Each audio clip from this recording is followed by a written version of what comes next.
El día de hoy vamos a compartir con ustedes sobre las amenazas contra la libertad religiosa que en estos momentos se ha levantado en el mundo entero, hermano. Y justamente esta palabra que relata lo que Pedro y Juan vivieron ante el Sanedrín es fundamental para comprender mejor cuál debe ser la actitud de un cristiano frente a estas leyes injustas o a estas amenazas, documentos internacionales que se ejercen, hermano, para poder coartar la libertad de los cristianos. Amén. Y justamente en ese tiempo en el cual vivieron los apóstoles después de la muerte de Cristo, el establishment en ese momento era completamente anticristiano. Era legal perseguir, enjuiciar y hasta matar a los cristianos. Y hoy en día ese establishment ha vuelto. Quizás no nos maten, quizás todavía no exista una orden de persecución, pero sí que lo que está sucediendo hoy es un plan de coacción, de amordazar la palabra de Dios y hasta de sancionar con pena de cárcel a quien ose ir en contra de esa moral que quieren imponer desde los organismos internacionales. Entonces, estos tiempos, hermano, han vuelto y se hacen a través de organismos internacionales. Y el día de hoy vamos a compartir unas 4 o 5 amenazas que en estos momentos están vigentes aquí en el Perú y en la región latinoamericana, para que usted sepa que hoy más que nunca la libertad religiosa, esa libertad que nos permite a nosotros estar aquí en este domingo, que nos permite alabar a Dios, que le permite al pastor predicar el evangelio, está siendo amenazado como nunca antes ha sucedido en la historia, hermano. Y usted tiene que entender esto porque es importante que la iglesia esté instruida de estas amenazas para que también nosotros podamos advertir a nuestras familias, a nuestros hermanos, de lo que está sucediendo en el mundo. Y estas amenazas no piense usted que vamos a hablar hoy de grupos radicalizados o grupos anticristianos que se levantan y que siempre se han levantado en la historia de la humanidad para poder, destruir a la iglesia de Cristo. No vamos a hablar de grupos radicalizados. Vamos a hablar de organismos internacionales que se crearon un día para defender los verdaderos derechos humanos, que nacieron luego de la Segunda Guerra Mundial con la finalidad de proteger, dicen ellos, la dignidad, la libertad de los seres humanos, pero que hoy se han vuelto los principales promotores e impulsores de la destrucción de los verdaderos derechos humanos. Y hoy en día uno de esos derechos que está siendo amenazado, destruido, aniquilado, es precisamente la libertad religiosa. Esa libertad, repito, que nos permite creer en Dios, que nos permite divulgar la palabra de Dios, que nos permite reunirnos de manera pública o privada, esa libertad que nos permite a nosotros incluso cambiar de creencia o de abrazar aquella que nosotros consideramos que es la más correcta para nuestras vidas y nuestras familias. E incluso la libertad religiosa también tiene que ver con esa facultad que tienen los padres de poder trasladar a sus hijos sus convicciones, sus creencias de manera libre, hermano. Esas son los derechos o las libertades que hoy están siendo completamente amenazadas. Y quiero iniciar con un documento, Estándares Interamericanos sobre la libertad de religión y creencia. Quiero iniciar con que es el más reciente. Este es el más reciente, el más actual, que ha sido elaborado por la Comisión Interamericana de Derechos Humanos. Esta es la tapa de este documento. Estudios sobre libertad de religión y creencia, encargado por la misma OEA a la Comisión Interamericana de Derechos Humanos, y allí se elaboraron estándares interamericanos, es decir, parámetros, límites, hasta dónde uno puede creer, hasta dónde uno puede manifestar sus creencias, hasta dónde uno puede excusarse bajo sus creencias para emitir algún tipo de mensaje. Eso es lo que nos están diciendo. ¿Cuáles son esos límites para la Corte o para la Comisión Interamericana de Derechos Humanos? Y hemos revisado el documento. Esto se ha elaborado, hermano, hace un mes. Fue encargado por la OEA. La OEA le encargó a la Comisión Interamericana elaborar un documento donde se pueda esclarecer o fortalecer la libertad religiosa, y en lugar de plantear, ¿no es cierto?, digamos, los mecanismos o los parámetros para fortalecer la libertad religiosa, lo que hicieron más bien es limitarla bajo estos estándares interamericanos. Por ejemplo, tenemos el fundamento 126 de este informe. Mira lo que dice. Las instituciones religiosas pueden tener, dice, opiniones diversas sobre cuestiones relacionadas con la orientación sexual y la identidad de género, pero, dice, en ningún caso sus autoridades deben incitar a la violencia o al odio. Ya marcaron ahí un pero, ¿no? Y la pregunta que les hago es, ¿quién define lo que es odio? ¿Ellos? ¿Nosotros? ¿Los estados? Existen, hermano, en diferentes países los llamados crímenes de odio. Incluso en nuestro país se quiso aprobar una ley hace algunos años sobre la ley de los crímenes de odio.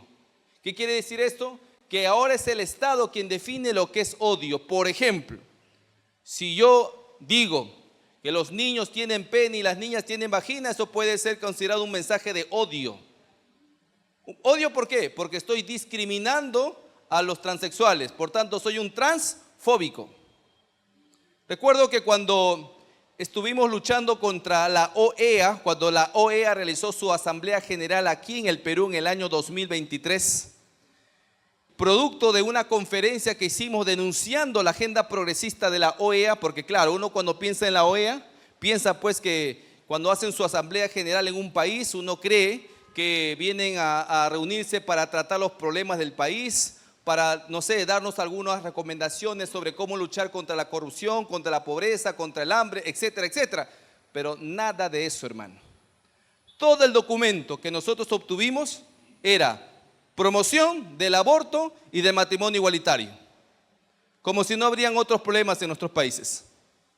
Y por supuesto nosotros lo denunciamos aquel día. Y en la parte final de la conferencia hicimos ingresar un camioncito en el frontis del Congreso.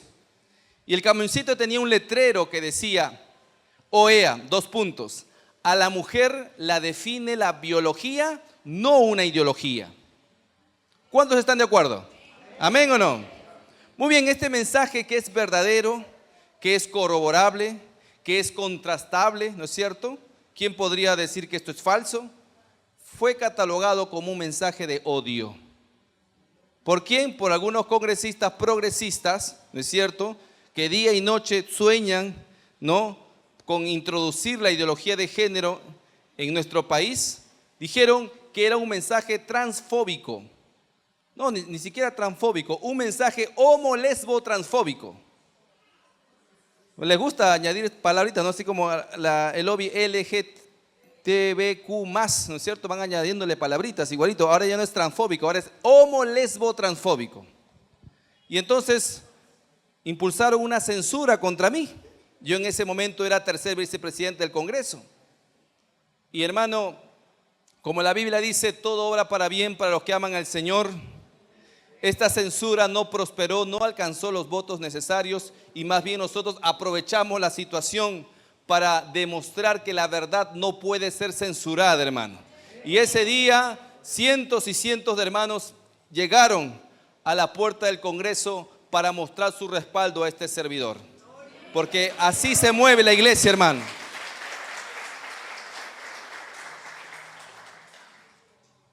En aquella oportunidad, su afán de censurar la verdad no prosperó. Pero en otros países esto se viene ya aplicando. Dice la Comisión Interamericana, ustedes pueden hablar de todo lo relacionado con la orientación sexual y la identidad de género. Pero ojo, si su mensaje incita a la violencia o al odio, ya no puedes hablar de eso. O sea, si un pastor se para aquí y dice que el homosexualismo es pecado, ya estás generando ¿qué cosa? Odio, violencia. Y por tanto ya no puedes predicar de eso. Por eso que en algunos países hasta les revisan los mensajes a los pastores. Los enjuician, los encarcelan.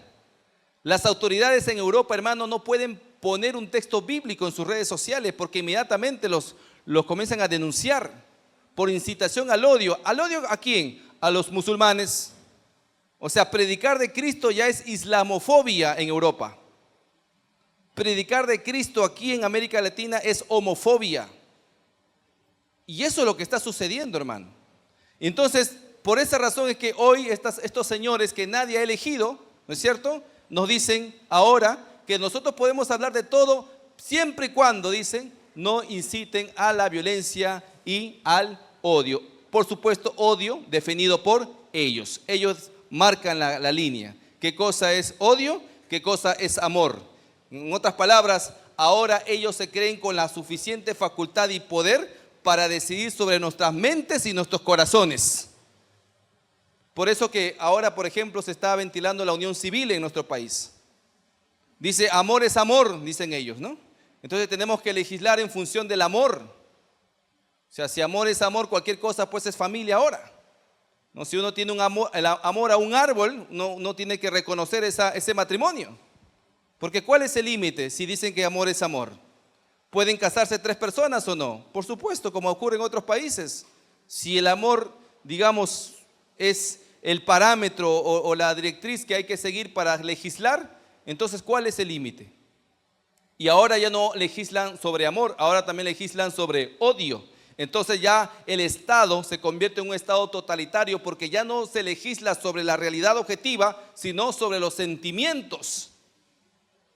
Y hay un reconocido escritor, George Orwell, ¿no?, que hablaba en su libro 1984, él imaginaba un mundo utópico, donde había un ministerio de la verdad, como en Rusia, ¿no? Había hasta el periódico La Verdad, o sea, ellos definían qué era verdad y qué era mentira, ¿no? Entonces, en el mundo orwelliano había un ministerio, un gran ojo que todo lo veía, que era el gran hermano, Big Brother. Y él decidía qué cosa era justo, qué cosa era bueno, qué cosa era malo, qué cosa era correcto.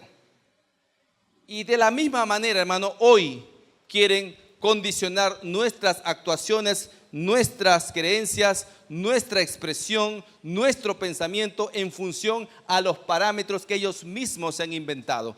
Al mismo estilo nazi, hermano. Al mismo estilo nazi. Por eso nosotros decimos siempre que los progresistas son en realidad regresistas, porque se afanan por regresar a los tiempos pasados que ya supuestamente habíamos superado. Los nazis, por ejemplo, decían qué vida era digna de vivir y qué vida era indigna de vivir. Ellos fijaban el parámetro. De la misma manera, hoy la Comisión Interamericana nos dice qué cosa es verdad, qué cosa es mentira, qué cosa es odio, qué cosa es amistad. ¿Por qué? Porque ahí ellos mismos lo establecen. El fundamento 150 dice, el derecho de los padres. Estamos leyendo los estándares interamericanos que, repito, es un documento que se ha emitido hace un mes, o sea, es súper reciente. Dicen, el derecho de los padres y o tutores debe respetar las disposiciones de los instrumentos interamericanos que establecen que la educación debe orientarse a formar a niños y niñas en el respeto de los derechos humanos, las libertades públicas y la tolerancia. Ahora, pareciera bonito, ¿no es cierto? Pareciera lindo, pareciera correcto, ¿no? Pero hay una cosa importante. Actualmente la Corte Interamericana ha interpretado la convención de tal forma que ha incorporado supuestos nuevos derechos que no fueron materia del acuerdo de los estados, como el derecho a la identidad de género. Hoy, la Corte Interamericana considera a la identidad de género como un derecho humano. Hoy, la Corte Interamericana considera al matrimonio homosexual como un derecho humano y está a punto de resolver una causa llamada Beatriz versus El Salvador. En cualquier momento sale la sentencia donde estarían reconociendo el aborto como un derecho humano. Entonces, bajo esos parámetros, nos están diciendo que los padres deben respetar el respeto de los derechos humanos, los pseudos derechos humanos. O sea, usted cuando enseña a su niña, a su niño, también le tiene que enseñar que el aborto y el matrimonio homosexual es un derecho. Y ahí empieza la distorsión de la moral desde el hogar prematuro.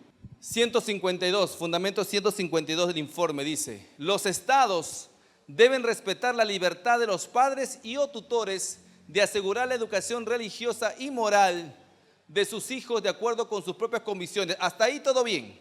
Eso es lo que ya dice la Convención Americana de los Derechos Humanos. Pero ¿qué sigue? Pero, otra vez, el pero, ¿no? Conforme con las normas mínimas prescritas por el Estado, que también deben respetar, otra vez, los derechos humanos. En Argentina, cuando estaba atravesando el peor momento de la pandemia, cuando la gente se moría en Argentina, no habían hospitales, no habían médicos, no habían medicinas, igual que lo que pasó en Perú.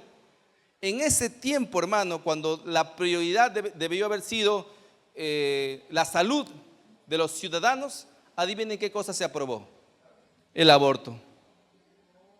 Se aprobó el aborto hasta las 14 semanas de gestación. Un bebé formado en el vientre. No crea que estoy hablando de despenalización, estoy hablando de aborto legal, ese tipo de aborto donde la madre no tiene que justificar absolutamente nada, que puede matar al fruto de su vientre con el dinero solventado por el Estado, porque ahora ya es un derecho.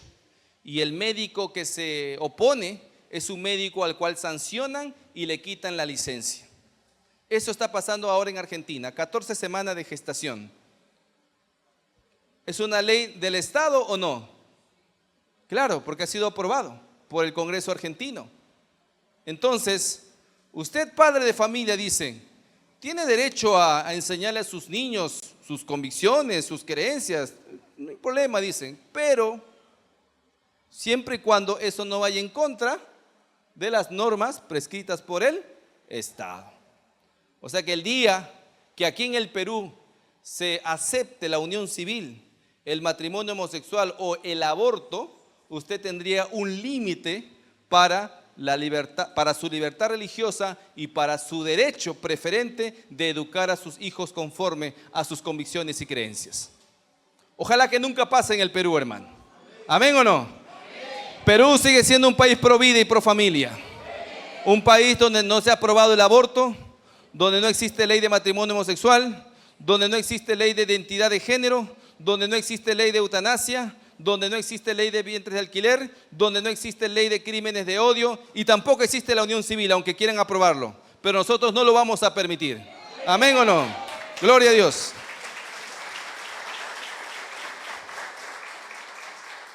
¿Cuánto sueñan, hermanos, los progresistas de aprobar esas leyes nefastas en nuestro país? Usted no se imagina. Yo lo puedo ver en el Congreso todos los días. Gente, día y noche, que inyecta grandes cantidades de presupuesto y tiene a los medios de comunicación a su lado, tiene los organismos internacionales a su lado, que sueñan con destruir nuestras leyes, hermano. Nuestra constitución política en su preámbulo invoca a Dios Todopoderoso. Nuestro himno nacional le rinde juramento al Dios de Jacob. Nuestra constitución política, artículo 2, inciso 1, dice que el concebido tiene derecho para todo cuanto le favorece. El artículo 4 de la Constitución dice que el Estado protege a la familia y promueve el matrimonio y los considera institutos naturales de la sociedad. Tenemos una ley como la ley que declara el 25 de marzo el Día del Niño por Nacer. Tenemos una ley que declara el segundo domingo de septiembre como el Día de la Familia Peruana. Tenemos leyes que han eliminado el lenguaje inclusivo y han fortalecido el derecho a la vida del concebido. ¿Cuánto quisieran tener estas leyes los países vecinos, hermanos, donde ya la ideología de género ha destruido sus naciones? Y la pregunta es, ¿acaso en Argentina no hay iglesia evangélica?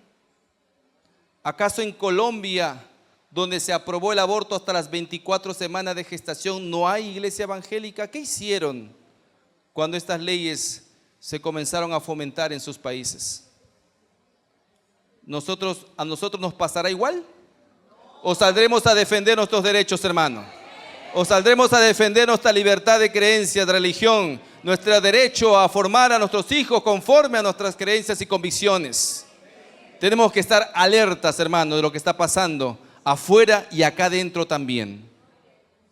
La imposición de agenda de género y violando el derecho a los padres de familia, la Relatoría Especial sobre los Derechos Culturales de Naciones Unidas ha recomendado a los estados el respeto y la garantía del derecho a la educación para todos sin discriminación de conformidad con las normas internacionales, lo cual implica un sistema de enseñanza pública de carácter laico con un plan de estudios no sexista que promueve una cultura de igualdad de género y empoderamiento de la mujer. Y aquí otra falacia, hermano. Los que promueven el enfoque de género, también conocido o mejor conocido como ideología de género, siempre dicen que es un enfoque que va a fortalecer la equidad y los derechos de la mujer. Sin embargo, ese argumento es falaz. La exministra de la Mujer aquí en el Perú fue citada a la Comisión de la Mujer hace algunos meses. Una comisión que era presidida en ese momento por la congresista Milagros Aguayo. Fue citada la exministra Nancy Tolentino porque ella había elaborado 2 decretos supremos. Uno de ellos obliga a todos los funcionarios y servidores públicos a adoptar cursos de género para continuar laborando para el Estado. Y el segundo creaba a los oficiales de la igualdad, una especie de policía de pensamiento que iba a estar en cada una de las instituciones públicas para vigilar y fiscalizar que todos los funcionarios y servidores públicos puedan acatar la ideología de género. Esos 2 decretos fueron emitidos por esta exministra. Cuando fue llamada a la Comisión de la Mujer para que responda sobre esos decretos, me tocó a mí tomar la palabra. Y lo primero que le pregunté fue lo siguiente. Le dije: ministra, usted nos va a hablar en estos momentos de las políticas en favor de las mujeres. Usted es ministra de la Mujer, pero quisiera arrancar con una pregunta que puede parecer tonta, pero se la quiero hacer de todas maneras. ¿Qué es para usted una mujer? Se sorprendió por la pregunta y reiteré la pregunta. ¿Qué es para usted, ministra de la Mujer, una mujer? Adivine qué pasó, hermano. Nunca respondió la pregunta. Y dejamos constancia de que la ministra no respondió a la simple pregunta de qué cosa es una mujer. Al salir de la sesión, los periodistas la abordaron en la puerta y uno de ellos le pregunta y le dice: ministra, ¿por qué no pudo responder a la pregunta del congresista Muñante sobre qué cosa es una mujer? Y la ministra respondió y dijo: no quiero entrar en temas polémicos. ¿Cuán polémico puede ser definir a una mujer? ¿Ah? ¿Acaso una mujer no es ese ser humano dotado de cromosomas XX, con útero, con capacidad para concebir, etcétera, etcétera, etcétera, hermano? Pero no respondió. ¿Sabe por qué? Porque si ella respondía eso, inmediatamente, hermano, entraba en un problemón con la ideología de género. Porque bajo la ideología de género, un hombre que se siente mujer es mujer. Y de ahí viene lo que se llama la identidad de género. Es esa autopercepción, ¿no es cierto? No importa el sexo con el que has nacido. Si tú te crees mujer en el camino, pues eres una mujer y punto. Y aquel que diga que no es un discriminador, un transfóbico, un homofóbico. ¿Ah? Esa es la ideología imperante, hermano. Ese es el establishment en el mundo entero.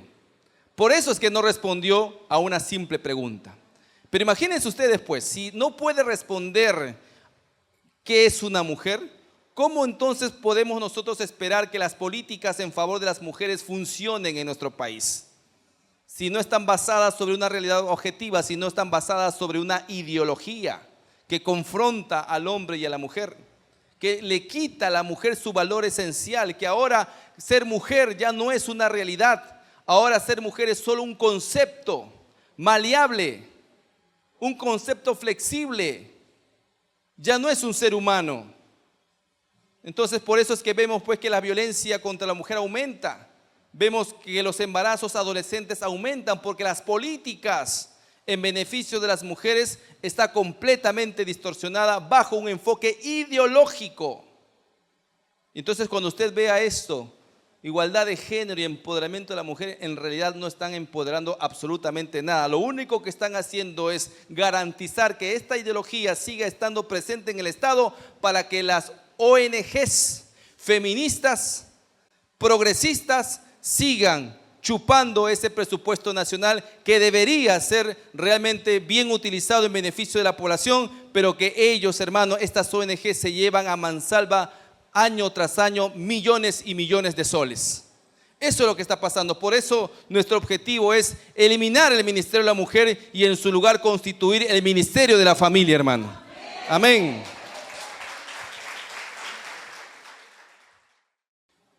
Dice, al respecto ha adelantado que este es un asunto de creciente importancia y debate debido a las restricciones que algunos grupos religiosos, mira lo que dice la comisión,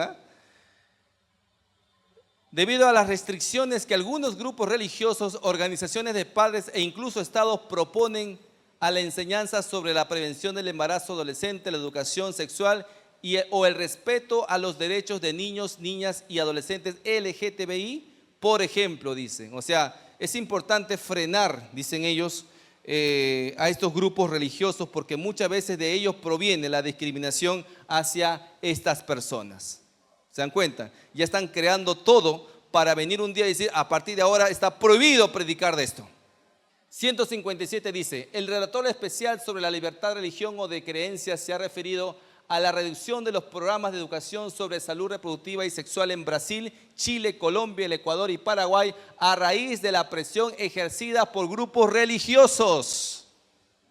O sea, nos consideran hostiles, nos consideran enemigos de la ideología que ellos quieren imponer. Esto, hermanos, este es el inicio de todo un marco normativo para empezar con la persecución a la iglesia, hermano, para que la palabra de Dios pueda cumplirse. ¿Están preparados o no? ¿Amén o no? Hay que ser valientes, hermano. Amén. El amor echa fuera el temor. Acá no hay que tener temor, hermano. Esto es un documento que prepara ese camino. O sea que ahora los grupos religiosos somos los culpables de que no existan programas de salud reproductiva. ¿Qué cosa es salud reproductiva y sexual? Aborto. Eso es salud reproductiva y sexual. La CIDH se ha referido, dice, a la prohibición de la difusión y utilización de materiales referentes a la teoría y o ideología de género, entre comillas. En Paraguay, ¿no? Porque es un país también, al igual que el Perú, que está liderando la lucha pro vida y pro familia, señalando que esta medida supone un retroceso para los derechos de las mujeres, de las personas con orientaciones sexuales e identidades de género diversas y de los niños y niñas a recibir una educación libre de estereotipos basados en ideas de inferioridad o de subordinación. Equiparan la teoría de género como un derecho de la mujer para de esta manera pasar por los padres de familia y adoctrinar a los niños. Miren lo que dice el texto en azul, eso es lo que está ahorita en el informe, ¿no? Dice que nosotros somos los culpables por inventarnos eso de la ideología de género. Y eso justamente es lo que no permite que los derechos sexuales y reproductivos o la identidad de género pueda seguir creciendo en los países. En otras palabras, somos un dique que ellos tienen que destruir para que sus consignas políticas ideológicas se puedan implementar sin ningún tipo de problema. En este sentido, dice, este tribunal ha observado que en ocasiones la oposición al matrimonio de personas del mismo sexo está basada en convicciones religiosas o filosóficas y han entendido que tales convicciones no pueden condicionar lo que la Convención establece respecto de la discriminación basada en orientación sexual. En otras palabras, ese derecho que tú alegas a la libertad religiosa para oponerte a la ideología de género en realidad es contraria a la Convención. En otras palabras, tú no tienes ese derecho. No te asiste ese derecho. Ese derecho que tú dices tener, con lo cual tú difundes tus ideas, en realidad, dice la comisión, en realidad no lo tienes. Porque eso no puede ir en contra de estos supuestos nuevos derechos, ¿no? Así que lo que encontramos, dicen ellos, que en realidad esta oposición se debe a una mala interpretación de la Convención Americana y que por ende esta gente en realidad no se está basando en absolutamente nada. En otras palabras, no hay ninguna norma de la Convención Americana que les avale a ustedes a oponerse a la ideología de género. O sea, nos dejan prácticamente en indefensión. ¿Se dan cuenta? Así trabaja el enemigo, hermano. Bueno, lo que les he comentado es lo último. Estándares interamericanos sobre libertad, religión y creencia. Elaborado por la Comisión, escuchen bien el nombrecito, Interamericana de Derechos Humanos. Ojo, ojo, no viene de cualquier entidad. Pero esta no es la única amenaza. Tenemos, por ejemplo, la Declaración Regional sobre la Erradicación de los Estereotipos de Género en los Espacios Públicos, que se traducen en violencia simbólica y violencia política contra las mujeres por motivos de género. Esto es un documento de la OEA, Mecanismos de Seguimiento de la Convención de Belém do Pará. Este es otro documento que el Perú, por supuesto, ha firmado, es decir, nos hemos adherido a este documento. Si se dan cuenta por el nombre, señala este documento que existe violencia simbólica y violencia política en contra de las mujeres por motivos de género.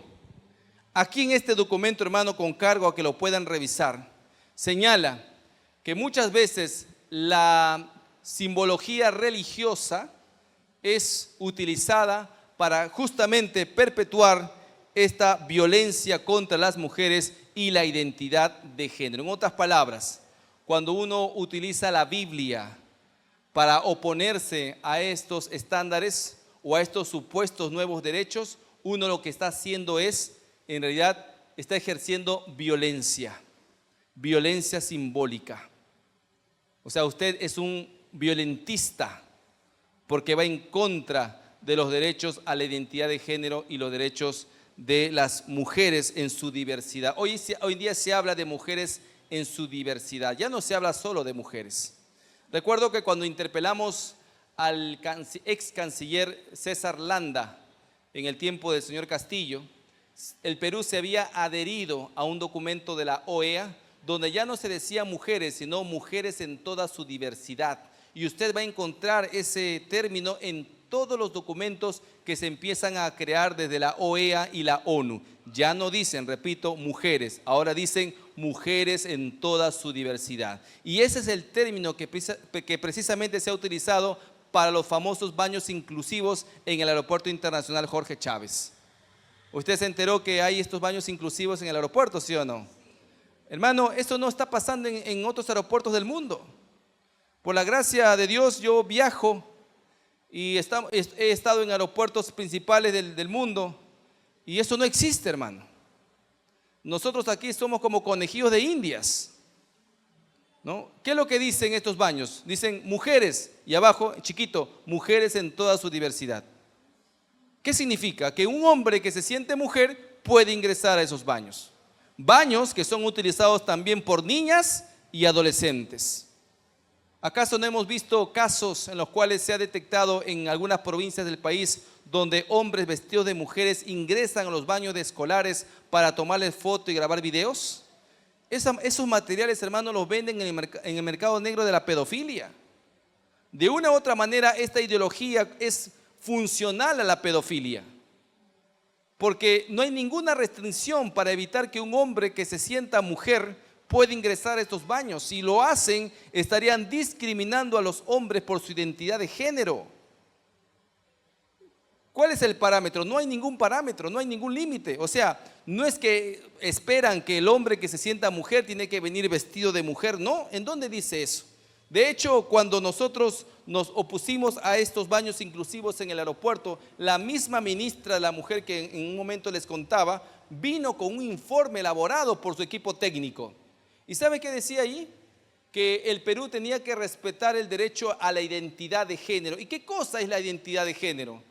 Ellos recogen un concepto de un famoso tratado llamado Los Derechos de Yogyakarta, en Tailandia. en donde dicen que la identidad de género es esa autopercepción de una persona que puede corresponder o no a su aspecto físico. En otras palabras, un hombre que se viste como hombre, que habla como hombre, que se comporta como hombre, puede decir simplemente en la puerta del baño: hoy soy mujer, así que puedo entrar.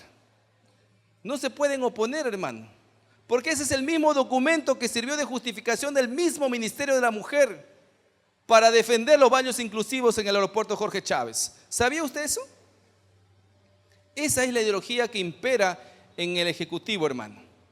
Lamentablemente contra eso nosotros estamos peleando todos los días, hermano, porque no se puede utilizar estas excusas ideológicas para colocar en indefensión a nuestras niñas y adolescentes, a nuestras mujeres. Y esto es lo que está propiciando precisamente, y esto viene desde aquí, desde la Corte Interamericana, desde la OEA, desde la Comisión Interamericana de Derechos Humanos. Después tenemos otro, la Convención Interamericana contra toda forma de discriminación e intolerancia, lo mismo. No se puede anteponer las creencias para fomentar, dicen ellos, odio hacia las personas LGTBIQ+. Siguiente, dice, la ley Mordaza, el decreto legislativo 1323, que modificó el tipo penal delito de discriminación e incitación a la discriminación en el año 2016, cuando el Congreso de ese entonces le entregó al presidente PPK facultades para poder legislar. Este señor, acompañado de su ministra de Justicia, en ese momento fue la señora Marisol Pérez Tello, y digo los nombres para que nunca se nos olvide, ¿no es cierto? Elaboraron el decreto legislativo 1323 que modificó el artículo 323 del Código Penal para que ahora cualquier cosa sea discriminación por orientación sexual e identidad de género. Esto se elevó al Congreso, a la Comisión de Constitución, quien solicitó la derogación de este artículo porque había entrado de contrabando, es decir, en la ley autoritativa el Congreso jamás le autorizó al Ejecutivo legislar sobre el delito de discriminación, pero ellos lo hicieron de contrabando. Cuando el Congreso emite un informe y dice esto se tiene que derogar, PPK observa la derogación y así se quedó hasta el día de hoy. En otras palabras, la ley Mordaza 1323 sigue estando vigente en nuestro país. Sanciona, repito, con pena de cárcel cualquier acto de distinción, exclusión o preferencia basados en orientación sexual e identidad de género. Identidad de género que todavía no existe en nuestro país como ley, pero ya está en una ley penal. ¿Cómo la gente podrá defenderse si todavía ni siquiera está desarrollado el concepto legalmente en nuestro país? No les importa. Lo único que quieren es que esta ley se aplique.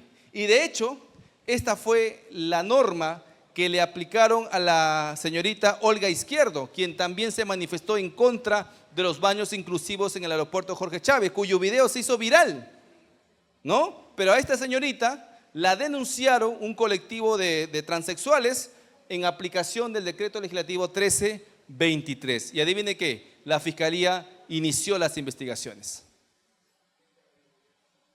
Y justamente hablando de fiscalías, es el cuarto.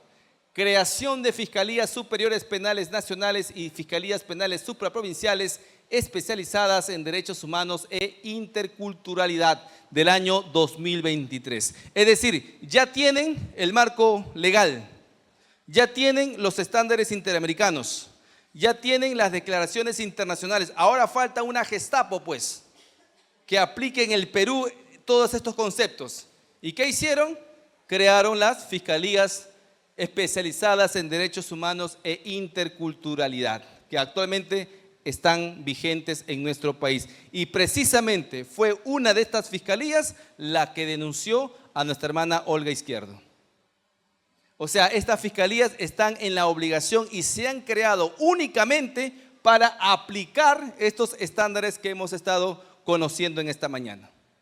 ¿Y cuál cree que va a ser digamos, la resolución o la conclusión a la que lleguen? ¿Van a cambiar siquiera algo en estos documentos? No. Están allí para aplicar al pie de la letra, hermano. O sea, en otras palabras, una persona que es denunciada por estas fiscalías de derechos humanos e interculturalidad, ya de por sí uno va como un culpable. Porque claro, lo que van a ellos, digamos, aplicar son estos estándares internacionales. Por ejemplo, si un pastor habla en contra del homosexualismo, del feminismo, entonces ya es prueba suficiente para que las fiscalías especializadas puedan iniciar una denuncia y el juez que resuelva la causa va a tener que regirse a estos estándares que además han sido firmados por el Estado peruano. O sea, el muñeco está completo para perseguir a quienes hablamos verdad y a quienes nos oponemos a la mentira, hermano. Pero justamente hoy estamos aquí para poder conocer estas amenazas, saber enfrentarlas, orar a Dios para que nos dé fuerza, para que nos dé argumentos y podamos, hermano, hoy más que nunca estar más firmes en su palabra, porque se vienen tiempos difíciles, hermano, pero aquí estamos para que nosotros podamos actuar como una sola fuerza y pedir a Dios, que es más poderoso que todos estos documentos internacionales, que esté siempre a nuestro lado, hermano.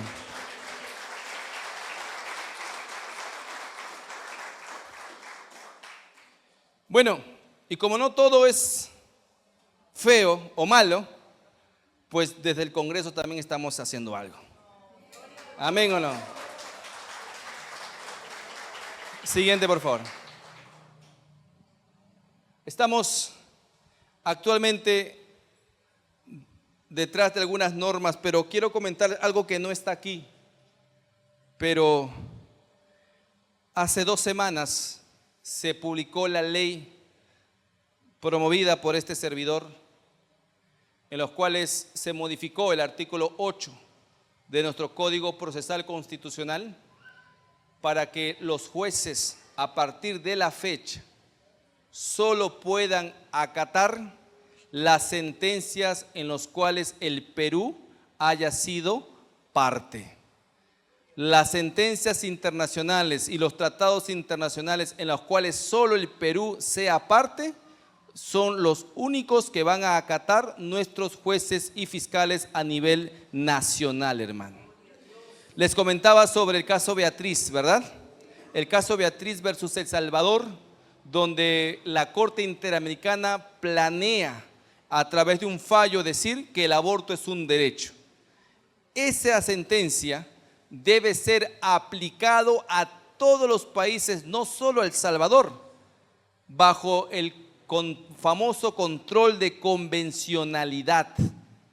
Es decir, la Corte Interamericana se ha inventado una especie de sumisión jurídica y política a sus fallos, de tal manera que los países miembros de la OEA, aun cuando no hayan sido demandados, deben aplicar esta sentencia en todos sus países. Y los jueces y fiscales van a tener que apelar a esta sentencia, aun cuando en el propio país no existan estas leyes.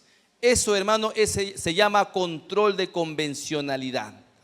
Pero la buena noticia es que nuestro país ha aprobado esta ley, donde le decimos a la OEA: un momentito, solamente vamos a aplicar los casos o las sentencias en las que el Perú haya sido demandado. Otras sentencias no vamos a aplicar en nuestro país. Así que el caso Beatriz no se va a aplicar en nuestro país. Hermano, sobre esta ley he dado algunas conferencias a algunos grupos que luchan por la defensa de los valores y principios cristianos, y ya varios países quieren replicar esta ley en sus respectivos países, porque también quieren defenderse de esta arbitrariedad que está cometiendo la Corte Interamericana de los Derechos Humanos. Esa es una victoria grande, hermano, que ya lo hemos conseguido. No es que está en proyecto o en proceso, ya está publicada la ley en el Diario Oficial El Peruano, hermano.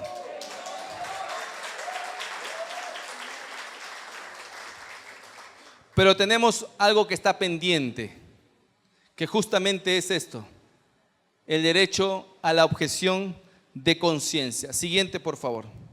Tenemos una problemática, y es que en el país, después de 13 años de vigencia de la Ley de Libertad Religiosa, no se ha podido desarrollar el procedimiento para poder aplicar la objeción de conciencia.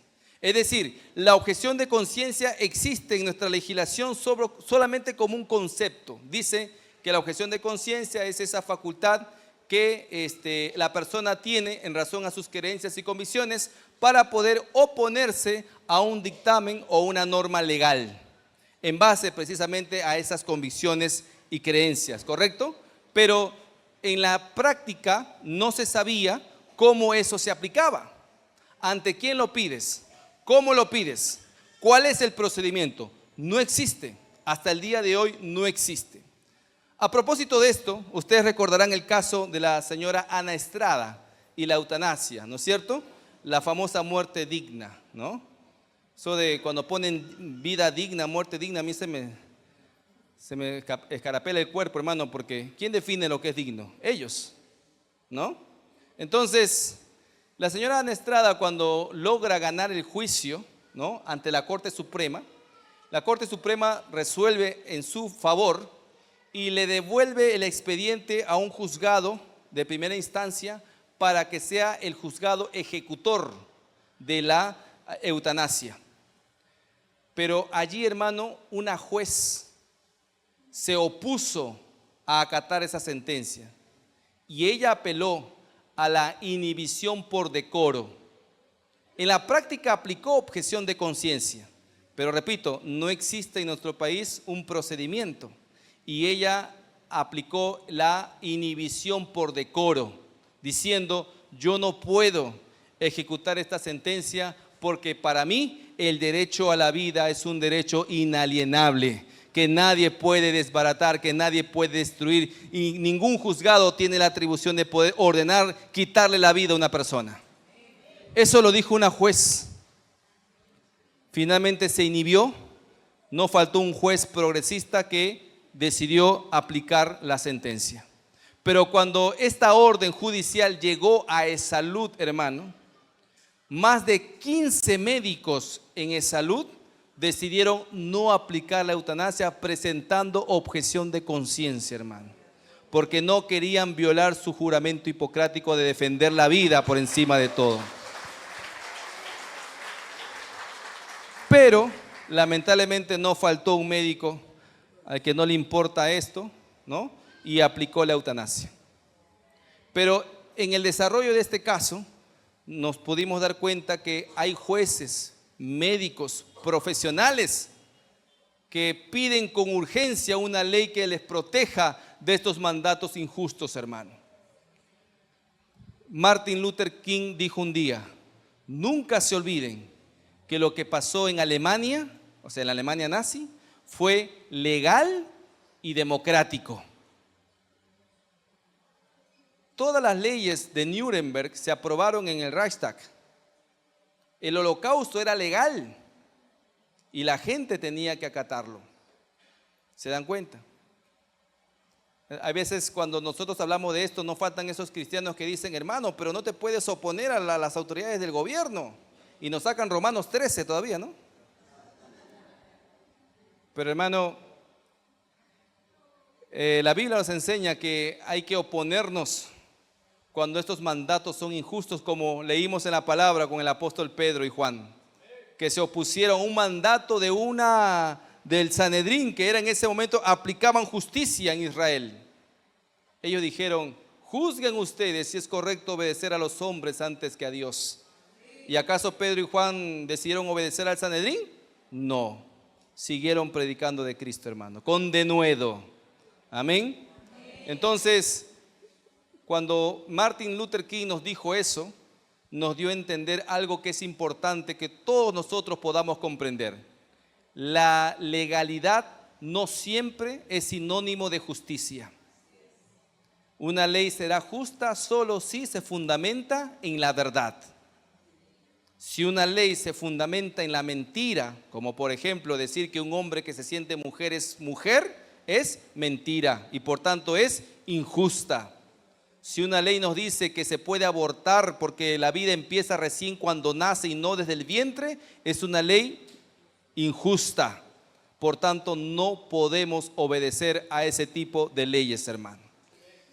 ¿Y cuál es el mecanismo para desobedecer esas leyes? Ahí está, objeción de conciencia. Y eso es lo que hoy estamos peleando en el Parlamento Nacional, hermano. Existe hoy un contexto político social que exige que el fortalecimiento del derecho a la objeción de conciencia para garantizar la convivencia pacífica entre los ciudadanos, porque también, por supuesto, hay que entender que hay quienes están a favor de la ideología de género, ¿no es cierto? Pero los que están a favor no nos pueden hacer partícipes al resto. Existieron varios casos, hermano, de procesos judiciales que llegaron ante el Tribunal Constitucional justamente exigiendo el respeto a su objeción de conciencia en el país. De hecho, fueron 5 los casos. Casi todos ellos fueron de la iglesia adventista, ¿no? Gente que no quería trabajar los sábados, por ejemplo, ¿no? Y llegaron ante el tribunal y el tribunal les dio la razón, hermano. Pero fueron casos particulares. No es una ley que se haya creado en nuestro país. Siguiente. Entonces, ¿cuál es nuestra propuesta? Esta es una ley que hemos presentado, 5923. No se aprecia bien ahí, pero lo que nosotros buscamos es que la objeción de conciencia se aplique para todos los funcionarios, servidores y personas naturales en nuestro país. Médico que no quiera aplicar un aborto, que presente su objeción de conciencia. Profesor que no quiere enseñar ideología de género, que presente su objeción de conciencia. Padre de familia que no quiere que a sus hijos los adoctrinen, que presente objeción de conciencia. Y todo ello, hermano, se va a tener que respetar porque va a ser ley en nuestro país. Amén. Siguiente. Los principales aportes de esta ley son los siguientes. Se reconoce expresamente el derecho a la objeción de conciencia como derecho fundamental. Se establece un procedimiento para que los funcionarios públicos puedan ejercer plenamente su derecho a la objeción de conciencia. Se permite a los padres no solo exonerar a sus hijos del curso de religión, sino que de aquellos temas que colisionen con sus convicciones religiosas y morales, y se prohíbe expresamente que los objetores sean objeto de discriminación, de méritos académicos o profesionales y hasta sanciones. Este proyecto de ley ya fue aprobado en la Comisión de Constitución del Congreso. Amén. Con mayoría, hermanos, se aprobó en la Comisión de Constitución. Está a punto de subir al Pleno. Sería la primera vez en el mundo que se crea un procedimiento para respetar la objeción de conciencia de los ciudadanos, hermano. Oren por esto, para que Dios nos dé la victoria, hermano, y podamos tener un antídoto legal que nos proteja de estas arremetidas que vienen desde estos organismos internacionales. Yo sueño que el Perú siga siendo un país libre de estas ideologías. Yo sueño que llegue un presidente que diga: aquí no van a imponer ustedes lo que quieran. El Perú se respeta, el Perú es soberano. Amén. Pero eso también depende de cada uno de nosotros. Luchar, orar, hablar, pero también tomar decisiones responsables. Hay cristianos que les encanta votar por sus verdugos, hermano. ¿Ah? Saben que es pro aborto, saben que es pro matrimonio homosexual, pero dicen: no, con tal que sea antifujimorista yo voto por él. Y no estoy diciendo que soy fujimorista, por si acaso, pero a veces esos son los parámetros que a veces rigen más por encima de la defensa de los principios y valores cristianos, hermano. Eso no puede suceder. Un cristiano vota por un cristiano, hermano. Un cristiano vota por aquellos que defiendan sus valores y principios. Se apellide como se apellide, hermano. Hay que estar vigilante. Hoy más que nunca. Si anteriormente no se hizo, se votó por quien sea, hoy ya usted sabe que existen estas amenazas. Y que es fundamental saber a quién vamos a entregar el poder en los próximos 5 años. Oremos para que Dios nos abra el entendimiento y podamos, hermano, ejercer un voto responsable. Todavía falta mucho, quizás, pero desde ya, ahorita, hay que ir viendo, hay que ir evaluando, hermano, porque finalmente también de nosotros depende eso. Amén. Que Dios guarde al país, hermano. Que Dios salve al Perú de todas estas ideologías. y que el Perú siga siendo un bastión pro vida y pro familia. Que Dios le bendiga mucho.